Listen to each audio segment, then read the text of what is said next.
The Twisthaler is a dry powder inhaler, or DPI, that contains multiple doses of medication within this case.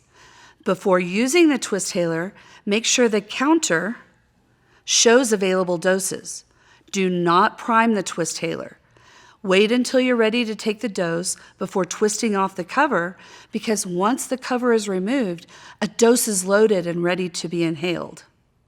Hold the Twisthaler upright with your left hand at the base and twist the white cap to the left or counterclockwise and lift off the cap to open the device, to expose the mouthpiece, and to load the medication.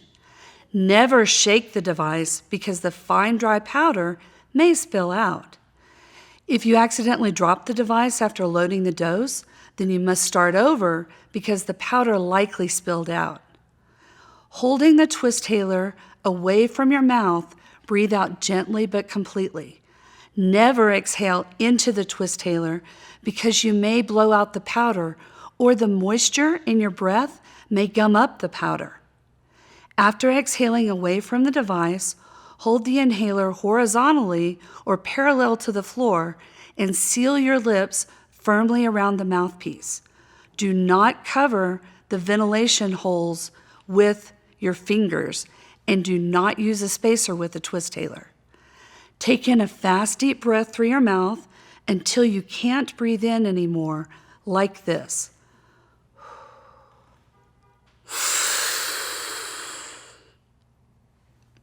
Move the device away from your mouth. Hold your breath for up to 10 seconds or as long as possible, then breathe out slowly. Close the inhaler by twisting the cap clockwise to the right as you gently press the cap down over the mouthpiece, twisting it as far as it will go and make sure it clicks shut. Also make sure that the indented arrow is in line with the dose counter. If another dose is needed, repeat the steps above, starting with holding the inhaler upright, twisting off the cap in a counterclockwise rotation to load the next dose.